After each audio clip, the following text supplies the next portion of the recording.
Hola, buen día. Buen día. Hola, buen día. ¿Qué tal? ¿Cómo están?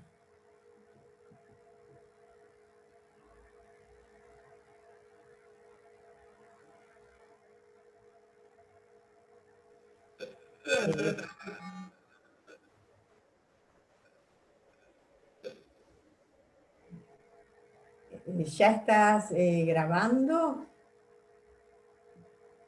Ya pusieron para grabar, sí, profe. Bueno, bárbaro.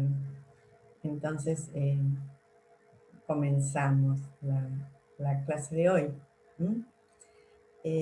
Bueno, hoy vamos a tratar del programa uno de los puntos de filiación. Creo que la doctora Casals se iba a referir, no sé si ya lo hizo o lo va a hacer después en la próxima clase, de esa bolilla al principio de igualdad, el derecho de identidad, la Convención sobre los Derechos del Niño, y yo me voy a abocar más al tema de la filiación en sí. Bueno, ¿qué podemos decir con respecto a la filiación? En primer lugar, la palabra filiación deriva del latín filius, que significa hijo. La definición de filiación, no encontramos una definición en el Código Civil Comercial exacta, pero sí que se deduce de todo el articulado, pero igualmente sí ha existido mucha doctrina sobre el tema, y si quisiéramos definir, por ejemplo, el doctor Augusto Belucio dice que la filiación es el vínculo jurídico que une a una persona con sus progenitores. Otra definición que podemos tomar, relacionándola más con el Código Civil y Comercial Unificado, es la que a lo mejor no apunta tanto al aspecto biológico, pero sí a otros tipos de procreación también. En la actualidad, podríamos decir que es el vínculo jurídico existente entre padres, madres, hijos, determinado por la procreación natural, por las técnicas de reproducción humana asistida y por la adopción. Es decir, el código anterior nos hablaba de dos fuentes de la filiación. Una era por la naturaleza y otro era la adopción. Hoy, con estos nuevos paradigmas, el código unificado toma una tercera o una fuente, que es las técnicas de reproducción humana asistida. De esta manera, ¿no es cierto?, refleja en el código los años de doctrina y jurisprudencia que habían tratado el tema. Podemos decir entonces que tenemos estas tres fuentes, ¿verdad? Bueno, con respecto a lo que les estoy comentando, lo pueden ubicar en el artículo 558 del Código, que precisamente dice lo que les dije, que la afiliación puede, vamos a leerlo para afianzarlo, la afiliación puede tener lugar por naturaleza, mediante técnicas de reproducción humana asistida o por adopción. La filiación por adopción plena, por naturaleza o por técnicas de reproducción humana asistida tiene los mismos efectos. Es decir, que acá el artículo propicia el mismo estatus, ¿no es cierto?, jurídico para, para todos los hijos. Y una segunda parte, un segundo párrafo de ese artículo dice que ninguna persona puede tener más de 2 vínculos filiales, cualquiera sea la naturaleza de la filiación. Ese punto en particular lo van a ver con la doctora Casals, porque ella me dijo que iba a traerles una jurisprudencia sobre ese tema. Por eso no voy hacia ahí. Vamos a seguir un poco la evolución histórica. El Código de Vélez, por su época, por la época de su sanción, se basaba en principios, ¿no es cierto?, de una familia, de un matrimonio monogámico, indisoluble, católico, pero, y con respecto a los hijos, si bien en el código no nombra la palabra ilegítimos, sí había una división que eran los legítimos y traía 4 categorías el código que eran los hijos naturales, los hijos adulterinos, los hijos incestuosos y los sacrílegos. De esas 4 categorías, los únicos que tenían un derecho a un reclamo de filiación eran los hijos naturales, que además también podían solicitar alimentos indispensables y y tenían una porción hereditaria.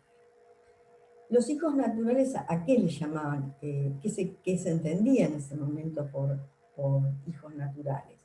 Eran los habidos de 2 personas que al momento de la concepción no tenían impedimentos para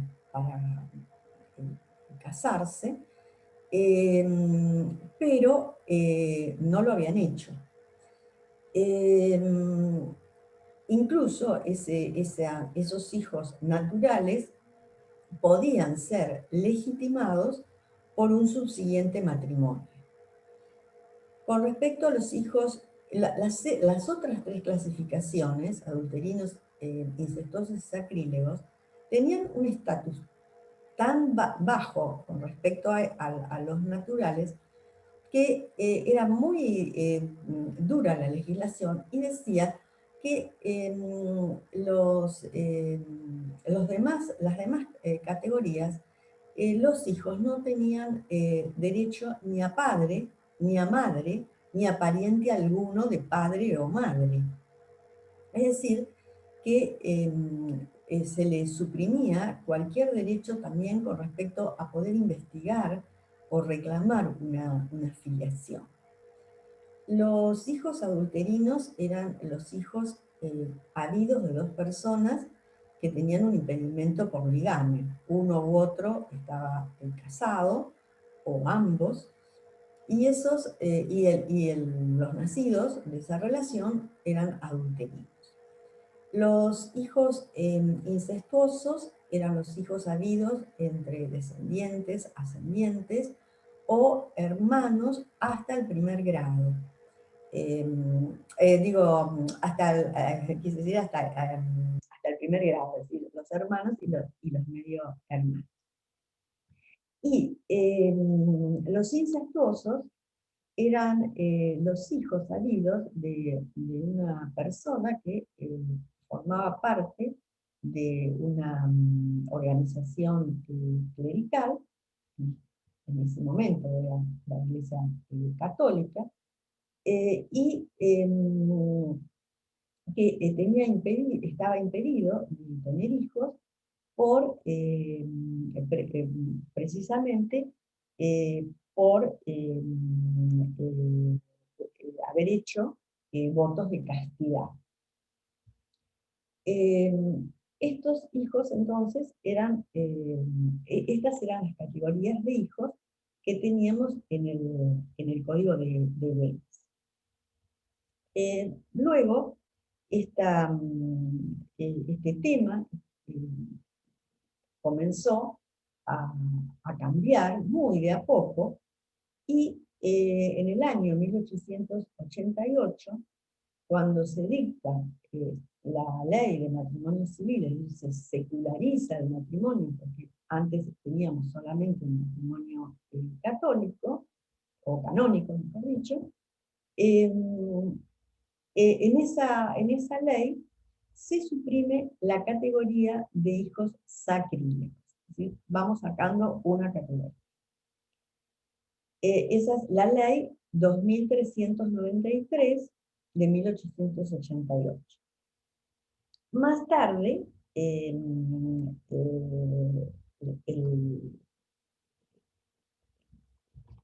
o sea, después de esta ley, ¿no es cierto?, surge otra ley, que es la 10.903, que es del año 1919, es una ley conocida como llamada ley de patronato.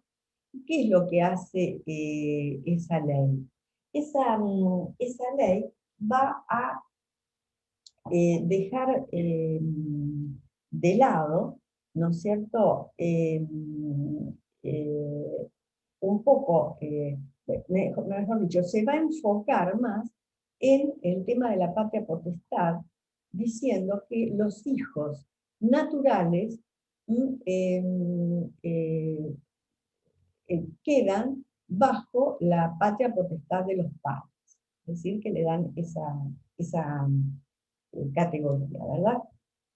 Luego, en 1954, tenemos la ley 14.367. Esta ley, la 14.367, va a ser la que deroga las categorías que quedaban. Es decir, la de adulterinos, naturales, los sacrílegos ya habían, incestuosos, la de sacrílegos ya había sido suprimida. Con respecto a la ley 14.367,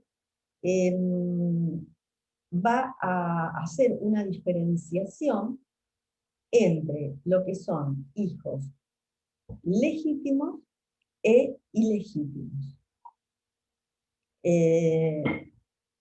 Pero ya no quedan las categorías, quedan esas dos opciones.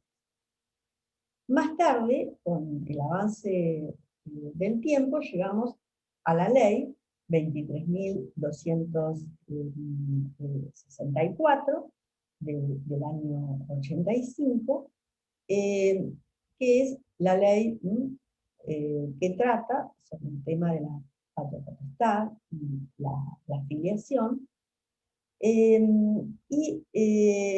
Esta ley incorpora los principios de igualdad y los principios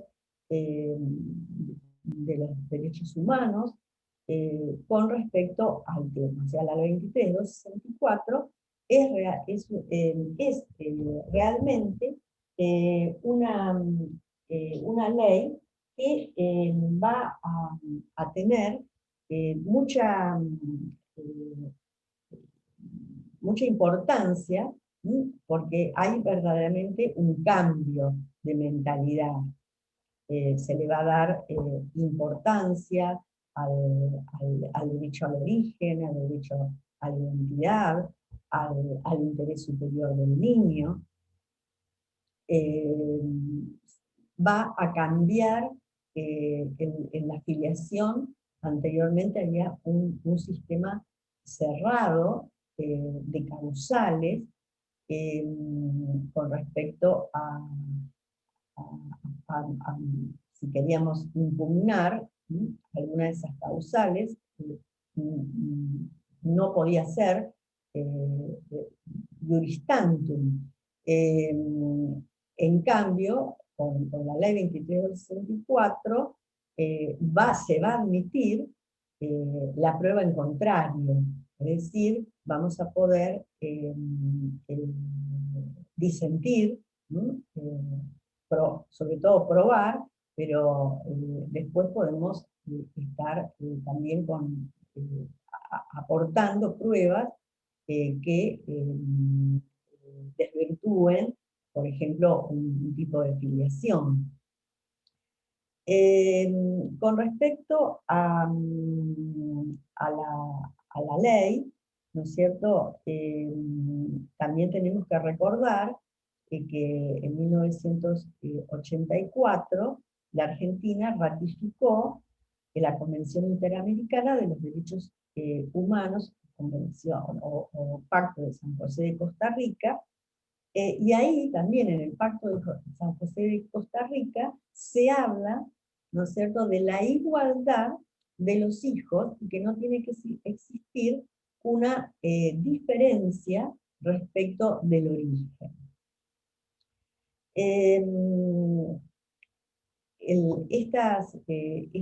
Este tema, en realidad, lo plasma el artículo 559 cuando nos habla del certificado de nacimiento, porque dice que el registro del estado civil y capacidad de las personas solo debe expedir certificados de nacimiento que sean redactados de forma tal que de ellos, ¿no es cierto?, no resulte si la persona ha nacido dentro o fuera del matrimonio.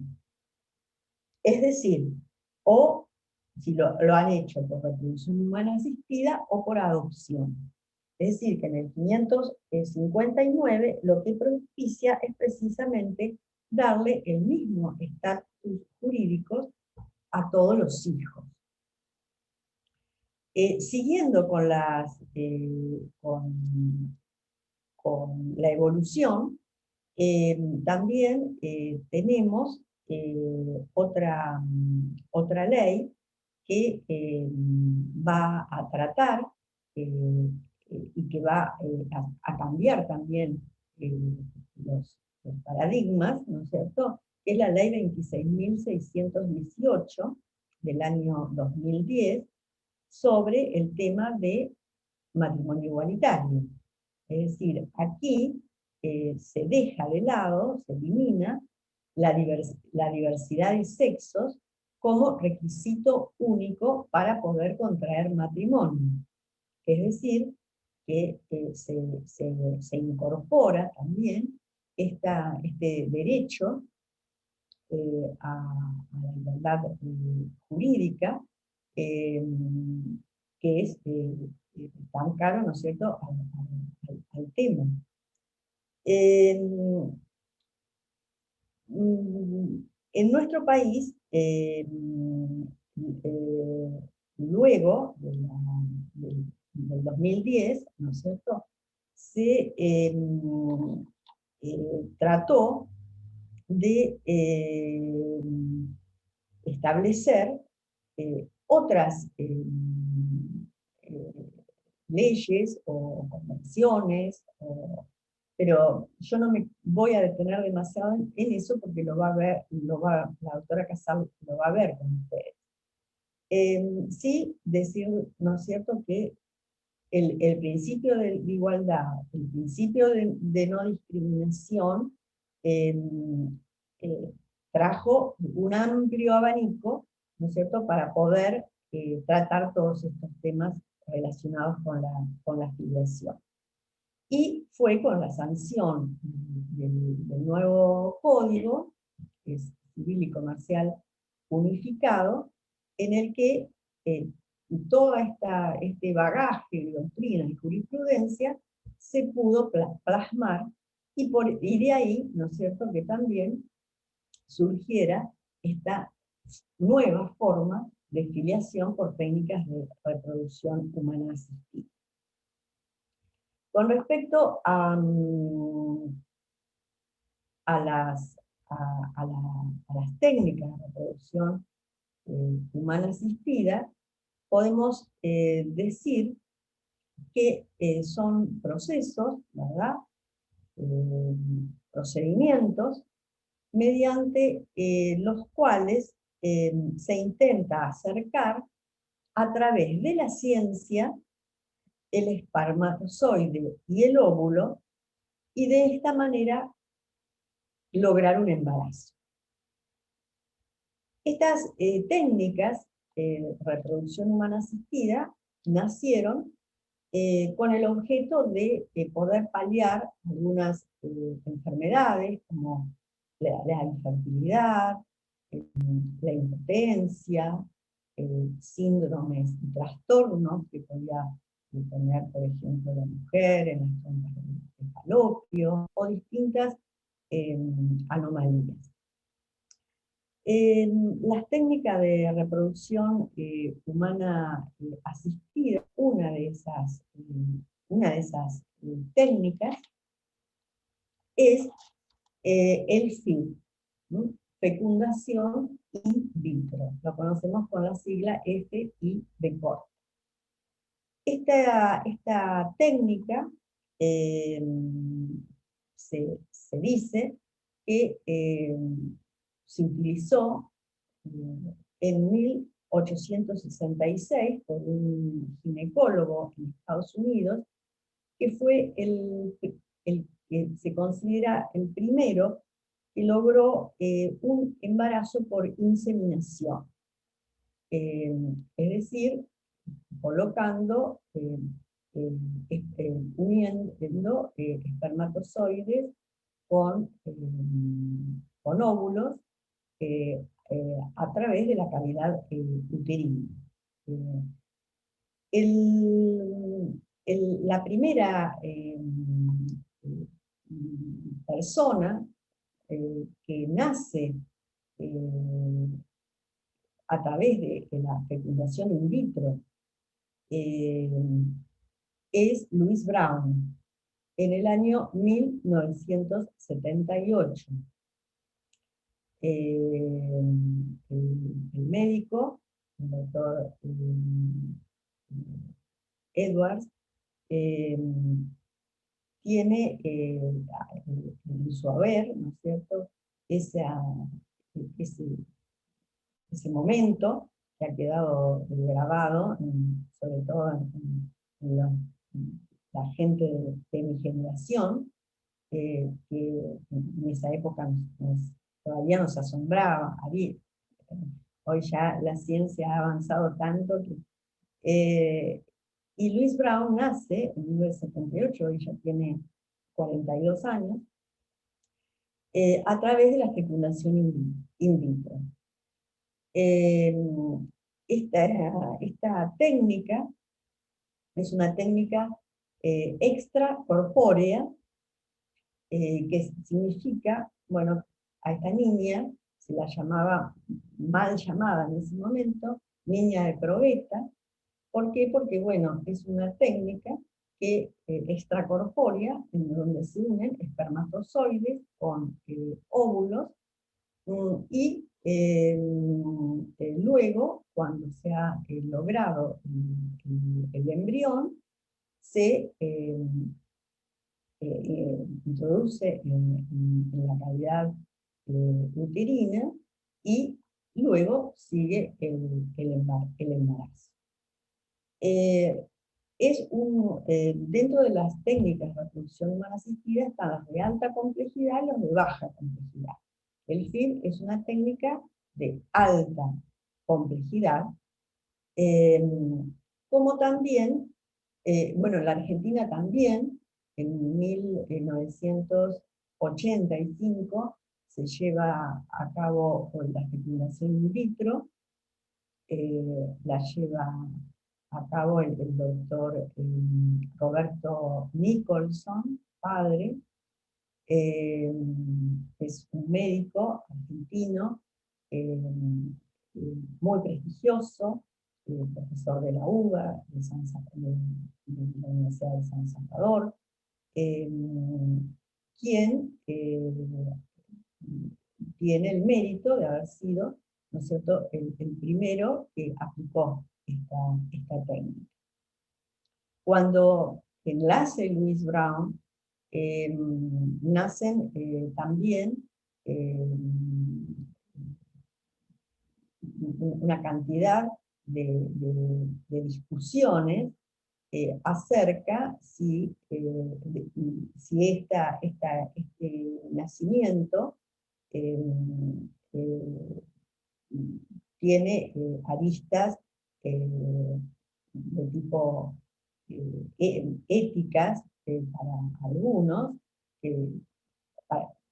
o sea, sabemos que todo este tema de filiación, el tema de técnicas de reproducción humana asistida, ¿no es cierto?, rozan siempre, no solo con los principios jurídicos, sino con los principios filosóficos, bioéticos, está también la psicología, es decir, debemos tratar el tema de una forma multidisciplinaria. Aquellos que no se encontraban, que no estaban de acuerdo con la fecundación in vitro, se basaban, bueno, en que en ese momento no era incierta la forma en que esa niña podría crecer, si podría tener algún tipo de discapacidad o de trastorno por haber sido gestada de esa forma. Precisamente el doctor Nicholson comenta, cuando habla del tema, que muchas personas a veces critican, pero critican desde los excesos. Y la crítica tiene que ser hecha de acuerdo al método. Es decir, que los excesos no son el método. Y muchas veces los que critican no ven eso.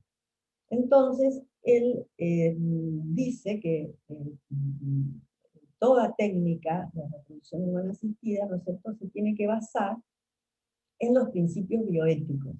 Esos principios bioéticos son tres, es una tríada. En la punta tenemos, en el vértice tenemos la justicia, y luego el principio de autonomía y de beneficencia. Se deben cumplir esos principios bioéticos. Y además, el doctor Nicholson lo que dice es que la artificialidad que pueda tener o que puedan ver en la fecundación in vitro o en otras técnicas, de ninguna manera afecta la dignidad humana.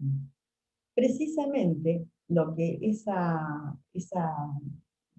hombre, esa mujer, quieren o individualmente, es poder tener un derecho humano que es el de tener una familia. Ya sea monoparental, sea personas de diferente sexo o de igual sexo.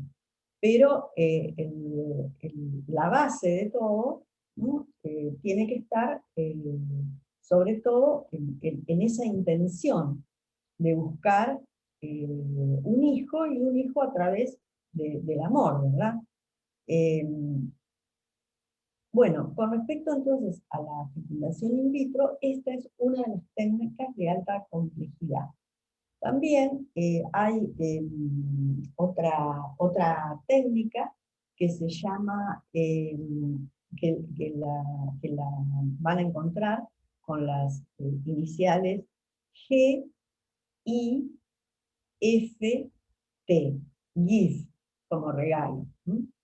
En realidad, lo que significa para explicarlo de una forma muy sencilla, se diferencia de la fecundación in vitro porque dijimos que en la fecundación in vitro el embrión era mantenido y luego era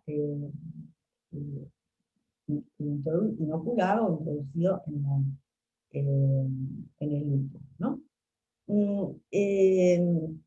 También hay otras formas, pero bueno, no me voy a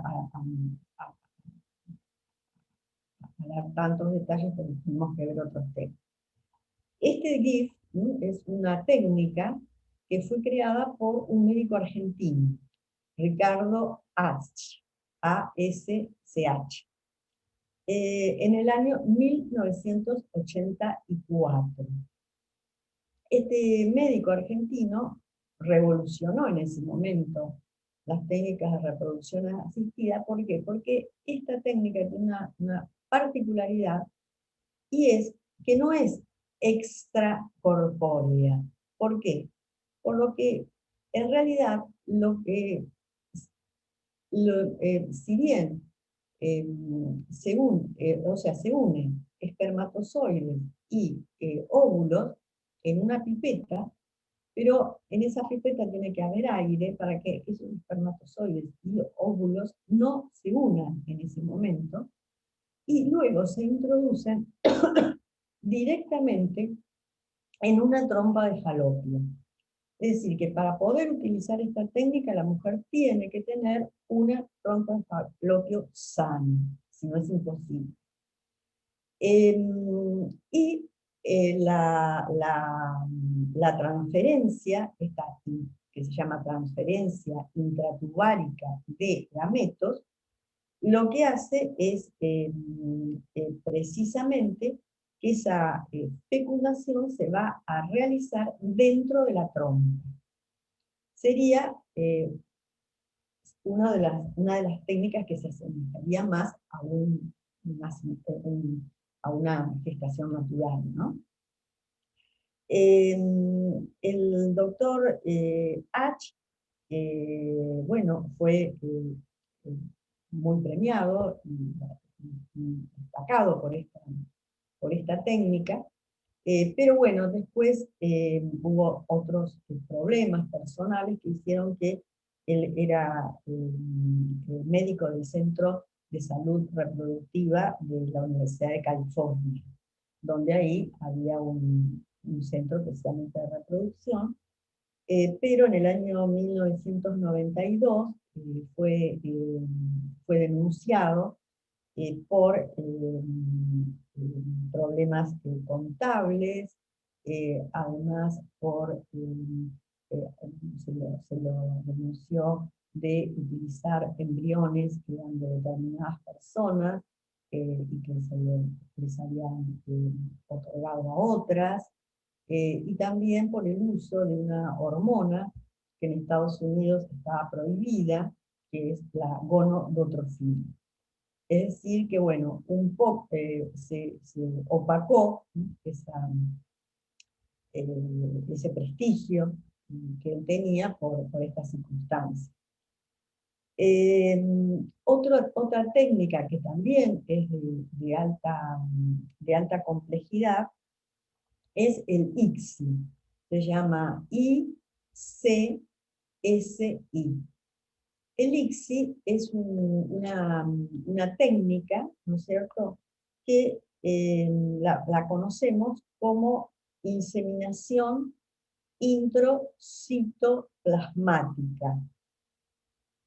¿Por qué se llama así? Porque en realidad es una inyección intraovular, ¿sí?, de espermatozoides. Es decir, se necesita un solo espermatozoide y un óvulo para que esa inyección entre directamente al, al citoplasma y allí se une. Esta técnica ha sido muy utilizada y sobre todo tiene en consideración que ha beneficiado mucho al hombre. ¿Por qué? Porque aquí se busca, se utiliza el mejor espermatozoide, o sea, el que tiene mayor calidad, para unirlo al óvulo. Entonces, aquellas personas que tienen poca cantidad de espermatozoides o baja calidad, les permiten a lo mejor a través de esta técnica poder llegar a buen término, ¿verdad? También se utiliza mucho en hombres, por ejemplo, que se tienen que someter a quimioterapia o a tratamientos muy invasivos, y entonces generalmente lo que se hace es criopreservar los, los espermatozoides para luego poder llevar a cabo la técnica. Estas son de alta complejidad. Hay varias que se combinan, no vamos a ver tanto, y después están las de baja complejidad, que puede ser, por ejemplo, una estimulación ovárica o una inseminación, pero que se puede hacer en forma ambulatoria, en consultorio, en la que solamente se tenga que inocular los espermatozoides. Estas son, ¿no es cierto?, algunas de las técnicas, pero es con ustedes, si después les interesa el tema y quieren ver otras, lo, lo hacen y podemos comentarlas, pero en sí, la, la cátedra, eh, si preguntamos este tema, les vamos a consultar a ustedes qué es lo que pudieron ver, y son estas. Estas técnicas, ¿no es cierto?, han dado lugar a que se puedan, o sea, que se cambie también otros paradigmas con respecto a la familia, porque la familia antes, ¿no?, a lo mejor cuando se comenzó a utilizar la fecundación in vitro, generalmente eran matrimonios, parejas, convivientes de diferente sexo, los que realizaban este tipo de prácticas. Hoy sabemos, ¿no?, que están bueno, al alcance de todas las personas. O sea que también en esto va variando con el tiempo las modalidades. Se relaciona también este tema con el tema de los embriones. Y con respecto al tema de la... Ah, y olvidé decirles una cosa que generalmente preguntamos, me estaba olvidando, con respecto a la inseminación artificial, que la inseminación puede ser de dos formas. Puede ser homóloga o heteróloga. La inseminación decimos que es homóloga cuando el espermatozoide y el óvulo pertenecen a, por ejemplo, un matrimonio.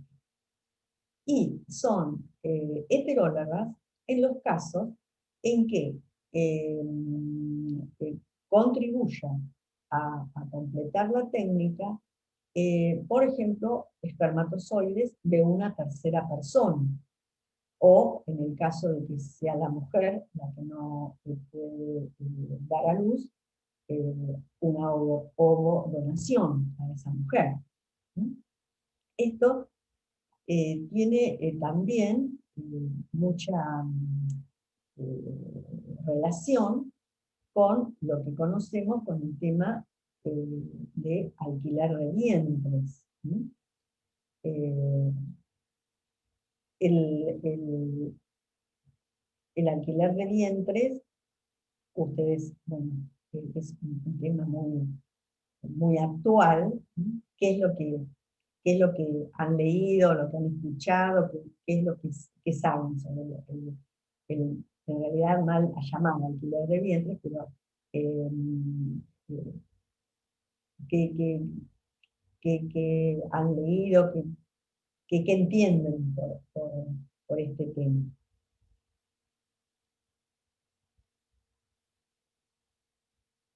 Nadie,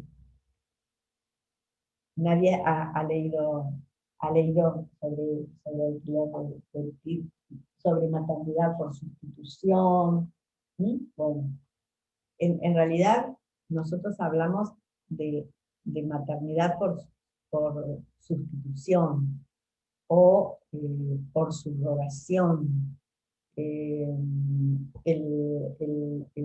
alquiler de vientres, ¿no? Es una expresión que generalmente no utilizamos, pero en realidad lo que se busca con la maternidad subrogada es la práctica por la cual, ¿no es cierto?, una mujer gesta o lleva en el vientre un niño para otra mujer, pero con la intención de entregárselo después de que nazca. Esa es la intención más importante, es decir, que ese niño va a ser para otra persona. ¿Y por qué es tan importante? Sí. No, que sería que o sea, hay un embarazo, pero el efecto, digamos, el emplazamiento es con otra persona, con otra mujer. Sí. No. Claro, ese sería el principal efecto, digamos, que el emplazamiento sea con otra persona. Sí, o sea, no es que sea o sea, con otra mujer, no. Precisamente con otra, sí, con una tercera persona que lleve adelante ese embarazo, ¿no es cierto? Supongamos, se dan generalmente tres casos. Uno es el caso de que la pareja comitente, a la que se le llama de esa forma, aporte, por ejemplo, todo el material genético. Supongamos un matrimonio, que los óvulos son del esposo, los espermatozoides de la mujer, y una tercera persona va a ser la que lleve adelante ese embarazo, es decir, la portadora de la portadora, la madre portadora. Otro caso que se puede dar es el que de la madre portadora de ese embarazo, a su vez, pueda también hacer un aporte de sus propios espermatozoides, de sus propios óvulos, con el espermatozoide del marido de la otra persona. Ese caso es el que la doctrina entiende que no es un alquiler de vientre propiamente dicho, porque ya hay material genético también de la portadora. Y otro tercer caso es que el material genético sea aportado por individuos, ya sea ambos o uno solo, que son ajenos a la pareja y ajenos a la portadora, es decir, espermatozoides de A más óvulos de B y la portadora es C. Pero siempre tiene que existir la voluntad o la intención de esa C de entregar al niño, ¿no es cierto?, cuando ese niño o niña nazca. ¿En qué ha innovado mucho el código? En lo que se llama voluntad procreacional, que tiene que ver ¿con qué? Con la intención, ¿no es cierto?, de ser padres. Y el código precisamente lo detalla en uno de los artículos, el tema de la voluntad procreacional. La voluntad procreacional es esa voluntad, esa intención que tiene un matrimonio, una pareja, una persona en forma individual, de tener un hijo, de tener una familia, y que a través de esa voluntad sea determinante de la filiación. Es decir, ¿cómo voy a notar a ese hijo que nace, cómo me van a notar a ese hijo que nace a través de una técnica de reproducción humana asistida? Bueno, ahora yo les voy a dar algunos casos. Hay doctrina y hay jurisprudencia, y también depende mucho del criterio que tenga el juez. El artículo de la voluntad procreacional es el artículo 562, y dice: los nacidos por técnicas de reproducción humana asistida son hijos de quien dio a luz. Entonces acá tenemos ese problema que se plantea con el tema de la madre portadora, porque la mujer portadora de ese embarazo, en realidad, para el código, es la madre, porque es la que lo dio a luz. Entonces, ¿qué tenemos que hacer acá, jugar? La voluntad procreacional. Está bien, el código dice eso, pero ya se han planteado muchos cuestionamientos de inconstitucionalidad. Está bien, la madre es la madre que dio a luz, pero genéticamente, por ejemplo, a lo mejor no es la madre, porque es una madre solamente portadora del Profe, embarazo. ¿y esa voluntad procreacional en qué momento se tiene que determinar? Ahora lo vemos. Ah, Ahora lo vemos porque, o sea, esa voluntad procreacional, déjenme que les termine el artículo y ya vamos al segundo artículo que trata de ustedes. La voluntad procreacional les dice: los nacidos por técnicas de reproducción humana asistida son hijos de quien dio a luz, y del hombre o de la mujer que también han prestado su consentimiento previo, informado y libre. Entonces, acá el código lo que plantea es el segundo caso que estábamos viendo. Debidamente inscrito en el registro del Estado Civil y capacidad de las personas, con independencia de quien haya aportado los gametos. ¿Esto qué significa? Que si bien en la primera parte el artículo nos habla de que son hijos de la madre que dio a luz, inmediatamente después nos habla de que si estas personas prestaron el consentimiento pleno, informado y libre, podrán, mejor dicho, solicitar que la inscripción del nacimiento de ese hijo sea a nombre de ellos. que es lo que en jurisprudencia ya estábamos viendo antes de la sanción del código unificado. Cuando se habla de intención, tanto, por eso el artículo siguiente les dice, les habla del contenido que tiene que tener la información.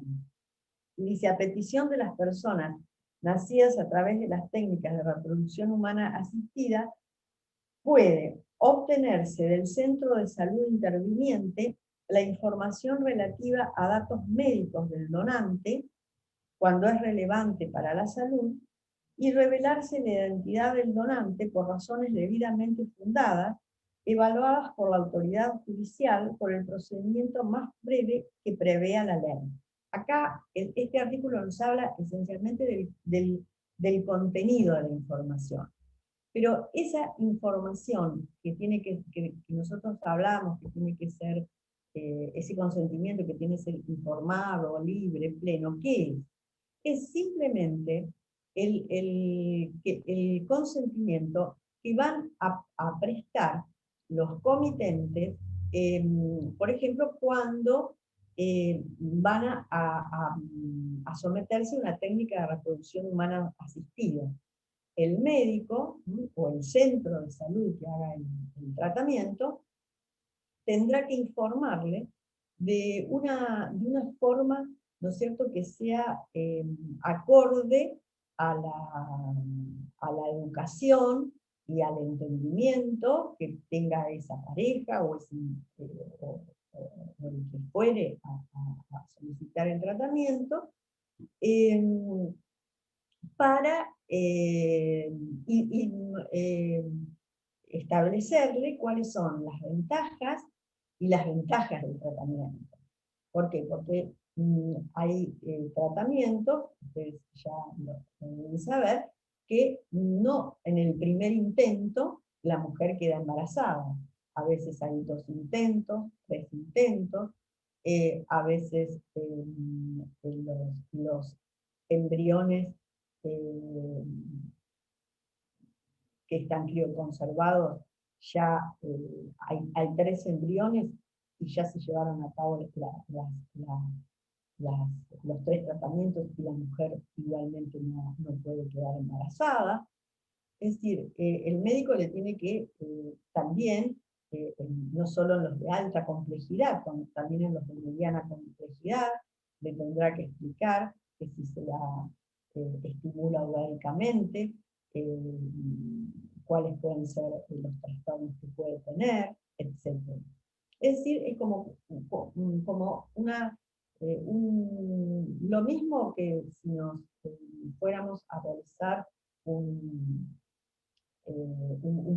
cualquier paciente una intervención quirúrgica y necesitamos firmar el consentimiento, bueno, acá también va a haber que firmar ese consentimiento. Y lo que se, las formas, ¿no es cierto?, de cómo se puede llevar a cabo, están expresadas también cuando el código nos habla del tema de la donación, que en realidad ahora no se llama, no hablaríamos de donación, sino por ejemplo de dación de esperma o de dación de óvulos, porque también acá se junta este tema con el tema del derecho al anonimato. O sea, si, por ejemplo, una pareja quiere llevar a cabo una fecundación in vitro, pero supongamos que los óvulos son de la mujer, los espermatozoides son de un tercero, y luego hay una madre, supongamos en este caso una madre portadora, porque la mujer no puede hacerse el tratamiento de ella. El tema acá va a ser el tema de cuando el hijo nazca, si igualmente va a tener derecho a conocer, ¿no es cierto?, quién es su padre. Eh, eh, el código, entonces, toma una posición que digamos que es intermedia, este código. Hay doctrina que nos habla de anonimato total, es decir, total anonimato, no, el hijo nunca puede llegar a saber quién fue su padre, quién fue el dador, eh, de un no anonimato, o que se sepan todos los datos, y una una forma intermedia, que es la que adopta el código, que es precisamente que en casos de necesidad o de riesgo, la persona interesada puede solicitar, ¿no es cierto?, sus datos, y además esos datos van a tener, van a tener que ser elevados al registro del estado civil de la persona, a un legajo que se llama base, que va a establecer que ese nacimiento se produjo por una técnica, supongamos. Por ejemplo, el artículo, esperen que quiero ver un artículo del código. Um,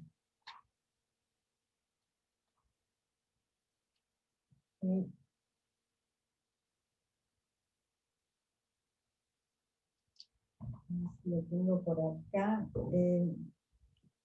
que finalmente lo preguntamos, y por eso quería marcárselos. Acá está. Es el artículo, los artículos 563, 563 y 564, 64 y 565. Dice, la información relativa a la persona que ha nacido por el uso de técnicas de reproducción humana asistida con gametos de un tercero debe constar en el correspondiente legajo base para la inscripción del nacimiento. El 564 se refiere al contenido, que es el que les leí hace un rato, ¿no? Dice, a petición de las personas nacidas a través de las técnicas de reproducción humana asistida, puede obtenerse del centro de salud interviniente información relativa a los datos médicos del donante cuando es relevante para la salud, pero datos médicos, no nombre y apellido. Y B, la segunda opción, dice, revelarse la identidad del donante por razones debidamente fundadas, evaluadas por la autoridad judicial por el procedimiento más breve que prevea la ley local. Si yo elijo, supongamos, quisiera saber nombre y apellido de esa persona, que fue el dador del esperma, ahí sí necesitaría una autorización judicial. Esto se da también mucho también en los casos, en el inciso A, relativos a la salud.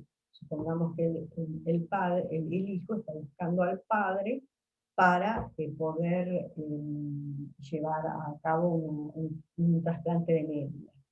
Yo tuve un caso de filiación en el cual una chica representada por, no, ella misma se presentaba por derecho propio, porque ella tenía más de 18 años, su madre había muerto, y le había dicho que ella tenía el apellido de su mamá, y no conocía quién era el padre. La madre, antes de morir, le dice que ella piensa, tampoco tenía la certeza, de que una determinada persona podía ser su papá. Esta chica necesitaba un trasplante de médula ósea, y entonces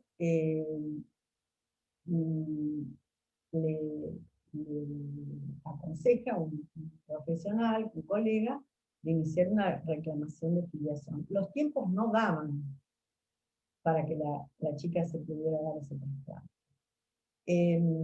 Yo en realidad lo pude solucionar de una manera extrajudicial. El señor, cuando esta chica le dijo, bueno, por supuesto se conmocionó porque no tenía idea de que podía tener una hija de esa edad y que estuviera pasando por esa situación, ¿no? Así que no tuvo inconveniente en hacerse un ADN en forma privada, para, y, y- y- y bueno, ya había tomado la responsabilidad de que de si era su hija, él iba a llevar a cabo, él se iba a ofrecer, sí, para ser donante de médula ósea, pero desgraciadamente no era el padre. Desgraciadamente para la chica, ¿no? Porque después, bueno, no tuvo solución. Pero a veces, en este caso, que yo les digo, no había reproducción asistida de por medio, pero a veces se dan, estos casos también se plantean en el estudio, ¿no?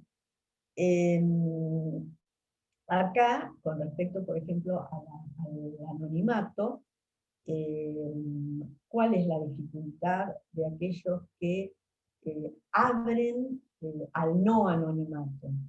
Que a veces se restringe la cantidad de- de donantes, ¿no?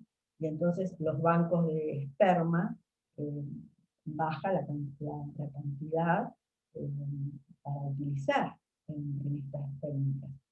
En Gran Bretaña, en el año 2005, se dictó una ley por la cual los, eh, se establece que los hijos nacidos a través de este tipo de técnicas pueden conocer su identidad, su origen, pero van a poder conocer cuando cumplan 18 años.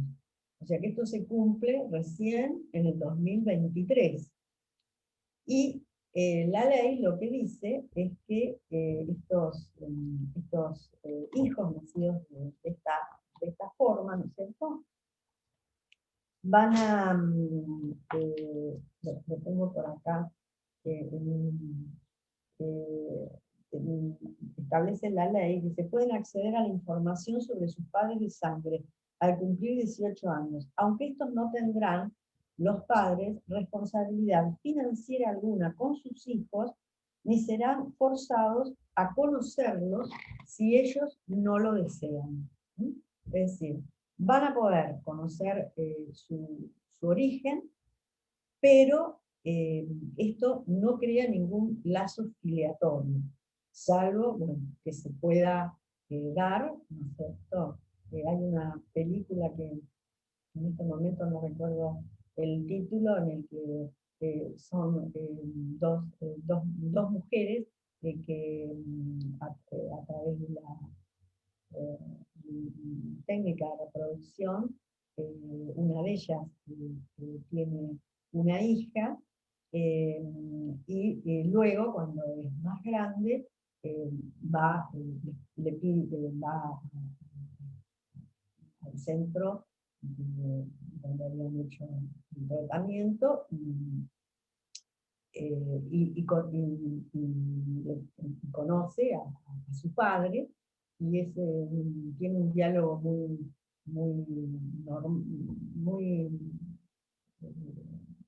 sincero con esa persona que es su papá, y él le dice, le dice la verdad: mira, ¿por qué donaste ese esperma?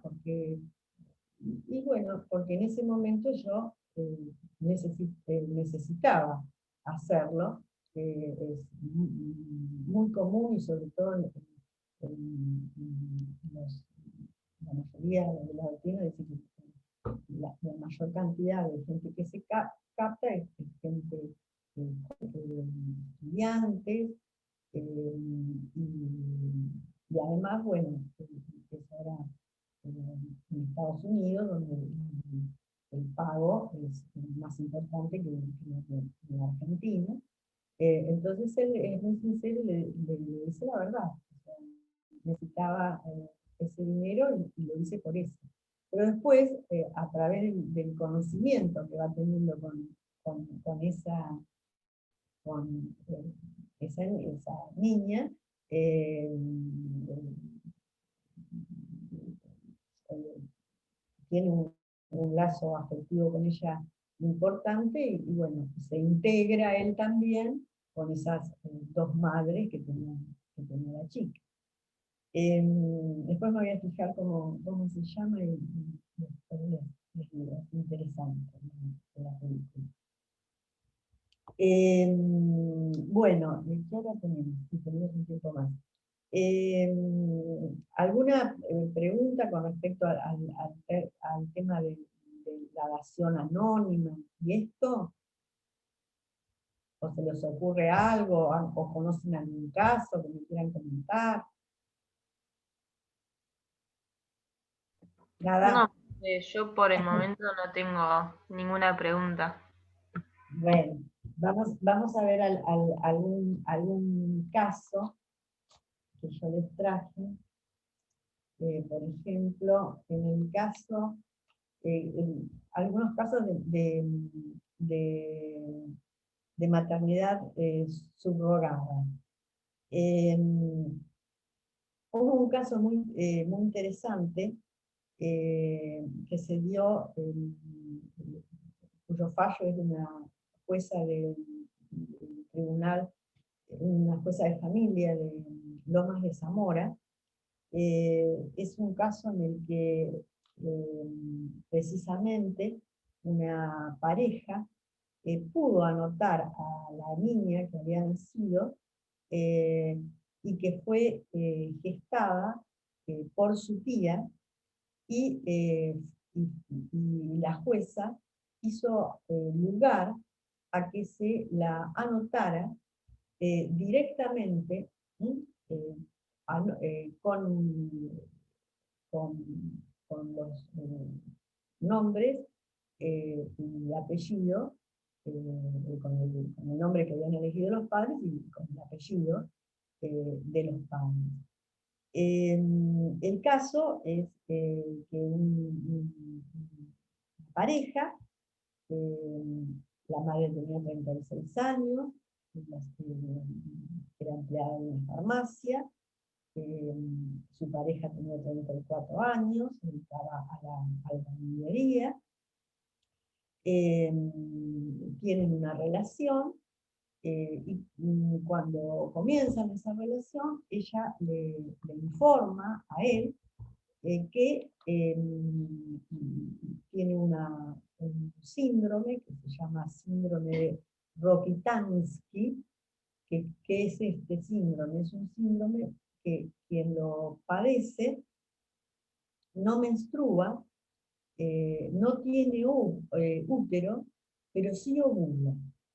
Es decir, que esta mujer podía tener óvulos, pero lo que no podía era llevar adelante el embarazo, porque no tenía útero. Entonces, su hermana, ¿no?, que ya tenía hijos, eh, le habla con ella, y le dice que, bueno, que ella se- va a ser la madre subrogada, y en realidad acá hablamos más que de madre subrogada, hablamos de una gestación solidaria, ¿no? Porque siempre que esa gestación sea altruista, ¿no? No haya en el medio un precio.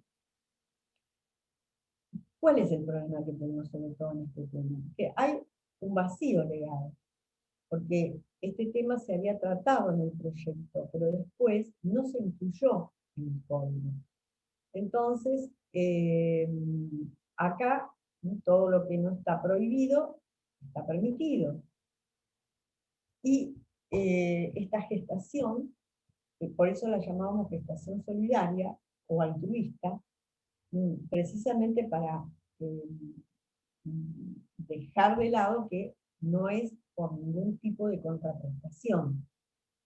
La que iba a ser la tía de ese bebé que iba a dar a luz, entonces habla con su hermana, le dice que está en condiciones de hacer el tratamiento, pero ¿qué pasa? Que cuando ocurre eso, que fue en el 2012, se da cuenta que estaba embarazada de un hijo propio de ella. Bueno, entonces los planes tienen que quedar para más adelante, y en el 2014 sí queda embarazada con los óvulos de su hermana. La hermana se había hecho un estudio de reserva ovárica y tenía óvulos que eran posibles de fecundar haciendo un tratamiento de fecundación in vitro. Y así fue, y así lograron, ¿no es cierto?, ese embarazo, la tía hermana, y dio a luz. Ellos, mientras ocurría este proceso, solicitaron al juez que la determinación de la filiación quedara ya precisamente determinada por la voluntad procreacional, y que en base a la voluntad procreacional, eh, a esa intención de lo que hablamos hoy, pudieran ser anotados directamente este niño a nombre de sus padres, quedando, por supuesto, desligada la tía de cualquier tipo de reclamo que pudiera realizar. Generalmente, además, es mejor que este tipo de práctica, y en muchos países además se pide que la mujer, ¿no?, que se somete a una gestación solidaria, por ejemplo, en otros países donde está permitido realizar contratos con respecto a este tema, la mujer que va a dar a luz tiene que tener hijos. ¿Por qué? Porque se considera que una mujer que ya ha tenido hijos sabe el sufrimiento que puede acarrear un desprendimiento. Y bueno, si está decidida a hacerlo, va a ser mucho mejor entonces que conozca, que haya pasado, que haya interiorizado ese sentimiento, porque se va a tener que despegar de ese niño al que va a dar a luz. También hay en jurisprudencia casos en los cuales hay mujeres que se han arrepentido de ese contrato. Por ejemplo, un caso en Estados Unidos muy famoso, en el cual un matrimonio, fue un fallo del año, ¿de cuándo? De 1993. Fue un fallo en el que un matrimonio, se llamó caso Johnson versus Colbert. Era un matrimonio Mark y Crispina Colbert, que no podían tener hijos porque ella había tenido una histerectomía, es decir, se le había sacado el útero, y entonces tienen que buscar una tercera persona para que lleve a cabo ese embarazo. Se realiza un contrato, se establecen los términos del contrato. Uno de esos puntos era precisamente que la mujer ya había tenido hijos. Además se establece un seguro de vida. eh, eh, Se establece el monto del dinero que se iba a pagar para todo lo que la mujer necesitara durante el embarazo. Pero llega un momento, en 1990, en que comienzan las discrepancias entre ambas partes.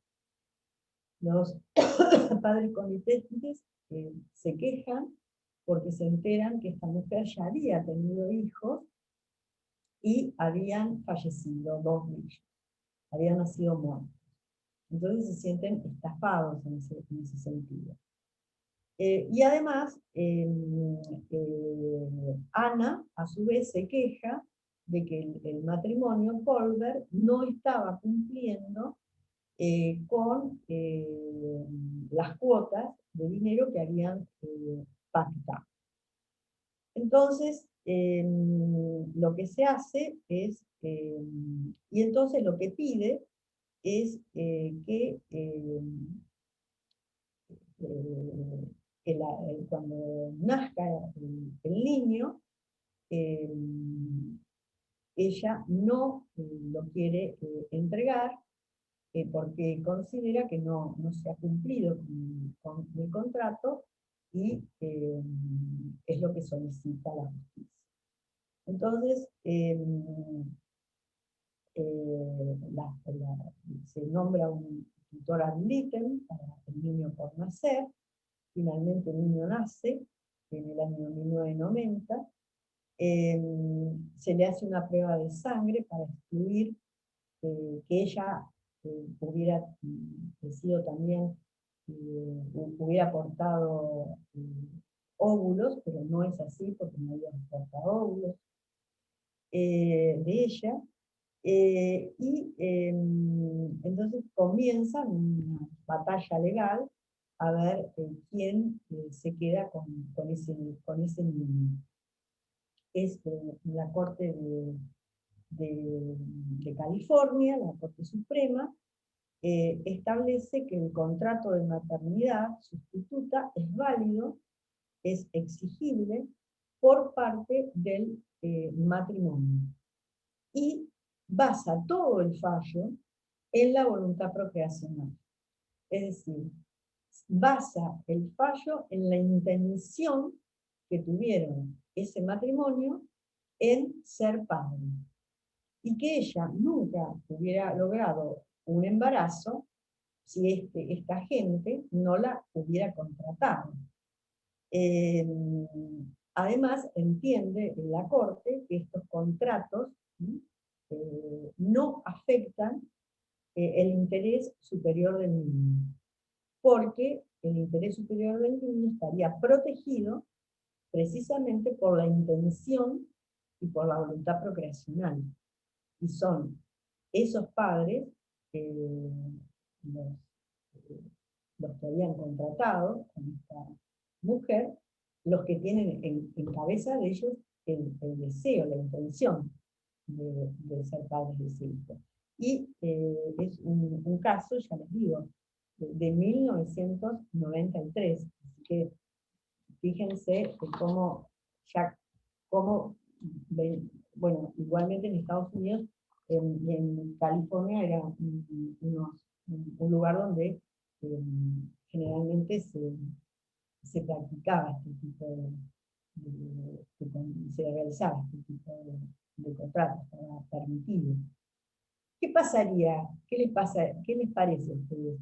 Si nosotros hoy no tenemos una laguna legal sobre eso. ¿podría ser posible este tipo de contratos de acuerdo a nuestro ordenamiento jurídico? ¿Les parece que es en contra del orden público? ¿Qué les parece? Si no se me durmieron por ahí. No, no, Por ahí estamos escuchando. hablé demasiado despacio, yo hablo lento, y para la mañana es complicado. Sí, aparte de épocas de parciales, estamos todos medio cansados. ¿Qué les parece? Eh, ¿Podría ser que más adelante el legislador fuera por el tema de que este contrato sea válido? Ya les digo que en el proyecto eh, iba a ser tratado y después fue dejado de lado, ¿no? Sobre todo porque también intervino y hizo bastante fuerza la iglesia en este tema. No tienen opinión, digamos. No Yo saben. creo Bueno, que que la legislación se podría adaptar si las personas realmente van teniendo cambios en ese sentido, pero creo que tiene que ver también la presión social respecto a esos temas, cómo va teniendo peso. claro. Nosotros, en realidad, si se diera un contrato de esta naturaleza, entendemos, ¿no es cierto?, que va en contra del orden público y además que el Estado filial no es un Estado que pueda estar dentro del comercio. Entonces, en principio, ¿no es cierto?, el que estuviera en contra podría esgrimir esta argumentación, bueno, y el que estuviera a favor, establecer los fundamentos de por qué lo considera eh, beneficioso. Si surgiera, ¿no es cierto?, iba a surgir, seguramente, en algún momento, en un caso como este, bueno, habría que ver también al juez que le llegue ese caso, cómo va a interpretarlo, o qué ideología tenga para establecer un fallo u otro, ¿no? Bueno, con respecto a maternidad, a gestación solidaria y demás, hay muchos casos interesantes. eh, si quieren ver por internet, también hay unos cuantos casos. Quieren ampliar el tema. Hoy no tenemos mucho tiempo, ya son casi las 11:10. Y lo que me faltaría, que bueno, en todo caso, cuando veamos la próxima clase que vamos a seguir con filiación, lo que les voy a pedir es que lean, porque está relacionado, y este caso sí, generalmente podemos llegar a pedirlo un examen, es un caso jurisprudencial que lo tienen en todos los textos, o lo buscan ustedes, que es el de Artavia Murillo, Artavia con B corta, y otros, contra o versus Costa Rica, del 28/11 del 2008. Este fallo van a ver que es interesante porque en 1997 Costa Rica reguló la práctica de las que tiene que ver con la fecundación in vitro, entre otros temas, y Costa Rica había regulado la práctica de la fecundación in vitro. Luego, por un decreto del año 2000, se declaró inconstitucional por la Sala Constitucional de ese país, y se prohibió la práctica de la fecundación in vitro porque consideraban que era una técnica que causaba una elevada pérdida de embriones. Porque ¿qué pasa también con los embriones? ¿Qué pasa con esos embriones que quedan en el centro de salud y nadie los va a retirar? ¿Qué pasa con esos embriones que una pareja está muy contenta y tiene un proyecto de tener una familia y crioconservan, por ejemplo, con un caso que se dio en Estados Unidos hace muchos años, 7 embriones, y luego en el medio se divorcian? ¿Qué pasa con esos embriones? Los embriones son considerados, los embriones no implantados, es decir, que los tenemos con nitrógeno, guardados, biopreservados, estamos pagando, se pagan una especie de expensas, por tener, por estar el centro de salud manteniendo esos embriones. Esos embriones tienen un límite de tiempo, también era otra pregunta que todos los científicos hacían. ¿Hasta cuándo un embrión puede estar congelado y luego puede ser viable? Algunos decían que podían ser 5 años. En Gran Bretaña a los 5 años se desechan, por ejemplo, los que no fueron utilizados. Hay muchas preguntas, pero este juicio de Artavia Murillo y otros, ustedes léanlo, pero a lo que en definitiva llega es establecer que el embrión implantado no es persona. Y van a ver una serie de afirmaciones y de argumentaciones de por qué consideran que el embrión no implantado no es persona. Podríamos decir que es una clasificación intermedia, que hay una potencialidad para ser persona, pero que no es persona. Y como Argentina ratificó el Pacto de San José de Costa Rica, estaríamos teniendo que avalar esta posición. Por eso les pido que lo lean, y después en la próxima clase me dicen qué es lo que Profe, yo entendieron me acuerdo o la que dificultad que tuvieron. Sí. Profe, yo me acuerdo que ese fallo lo vimos también en Civil 1 y la discusión Sí, también que se planteaba es que, como usted decía, que por ejemplo el matrimonio y luego se divorcia, pero también nos comentaba la profesora que como a veces era dificultoso el tratamiento, las personas implantaban, o sea, crioconservaban más de un óvulo y después quizás podía pasar que a la primera ya lograban que, digamos, claro, entonces, ¿qué pasaba con los otros? También se daba esa discusión.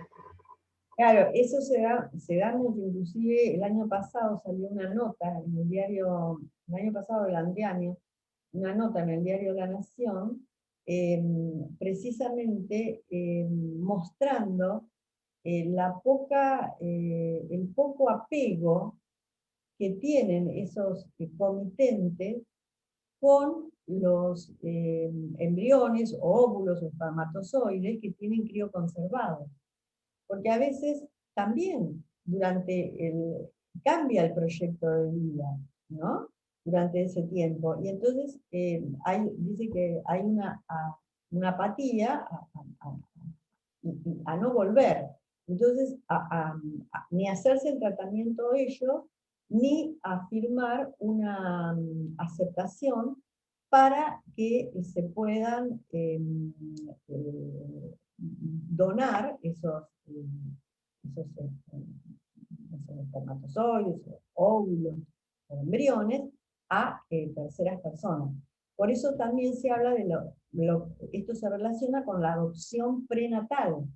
¿Por qué? Porque hay muchos centros que entonces, antes, ¿no?, de desechar esos embriones, a lo mejor tienen 4 embriones crioconservados, ya tuvieron 3 hijos, y el último no lo van a utilizar. ¿Mm? Si, si, si estuviera de acuerdo con el centro y ellos, los comitentes, quisieran poder dar en adopción esos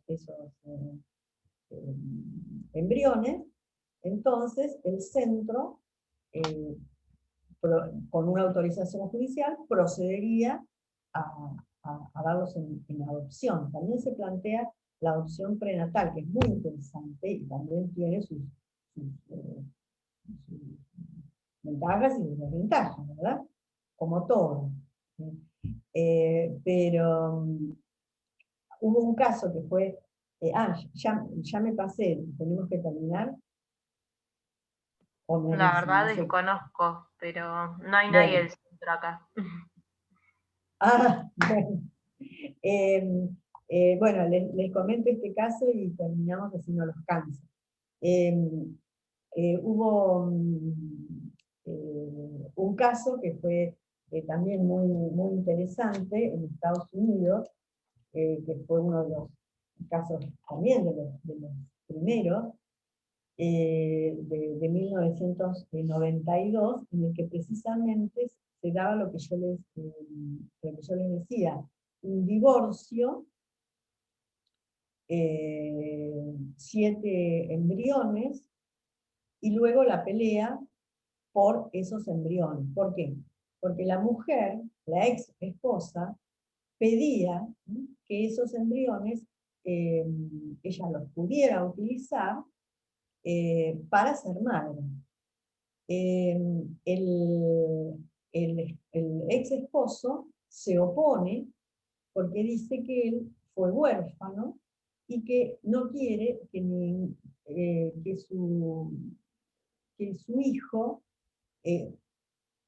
pase por esa situación. En realidad es un poco relativo, porque si él no quería... Si no quería que sí, sean huérfanos, que se haga cargo. claro. Entonces ahí se plantea el derecho de procrear versus el derecho de evitar la procreación, porque él no quería que la mujer procree. En la primera instancia, el juez de primera instancia dice que la vida comienza con la concepción y con los embriones son niños de probeta y tienen el derecho a ser protegidos por la ley. Pero luego él apela, dice que no quiere ser padre, da todas estas argumentaciones que yo le digo. Entonces, la Corte, en lugar de establecer que tienen derechos, dice la Corte que los embriones no son seres vivientes, pero son, dice, una propiedad común de la pareja.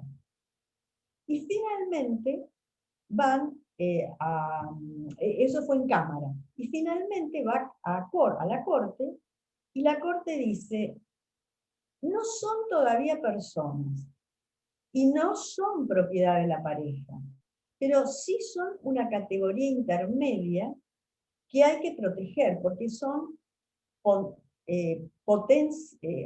potencialmente tienen vida. Pero, igualmente, aunque la mujer propone en una de las instancias, antes de que llegue a Cámara, que ella, ya que él se niega rotundamente, ella propone que entonces esos 7 embriones sean dados en adopción a otras parejas que necesiten embriones.